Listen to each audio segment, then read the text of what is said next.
नमस्ते, प्रणाम। मैं किशोर यादव और मैं अभी दोहा में हूँ और आज मैं आ रहा हूँ एक काम के लिए अपने बड़े भाई पिंकू भैया के लिए।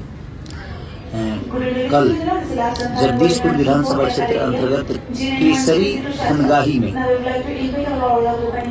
धनगाही में राजीव रंजन जी उर्फ पिंकू भैया के मकान का गृह प्रवेश है। उसी गृह प्रवेश में हम सब भाई आ रहे हैं, तो मैं भी और हमारे साथ और भी कुछ लोग हैं।